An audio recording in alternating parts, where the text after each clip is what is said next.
Dembaş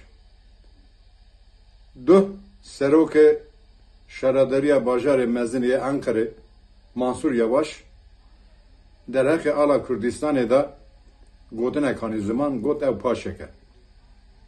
Em serî da wê gotinê wê helwesta Mansur Yavaş bi tundî şermezar dikin.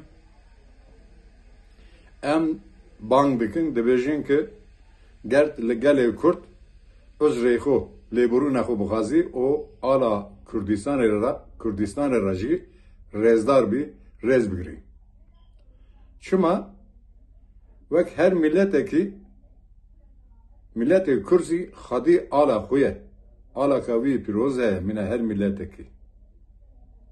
Ji bo wê çewek tu ala xwe ra ala Tirkiye ra rêzdarî gerek te hemû alê milletê ra alê milletê Kurd ra jî te rêzdar bî. Ji bo wê em wê hêrişê qet qebûl nakin û bana gelê xwe dikin vê hêrişê bi tundî şermezdar bikin.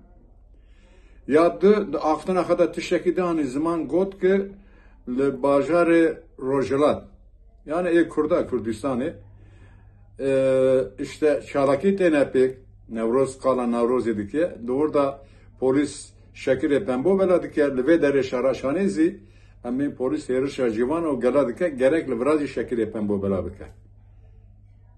Em baş dizanin ki 100 sala gelê Kurd li bajar û li gunda radesta hêrişê tundî hatiye.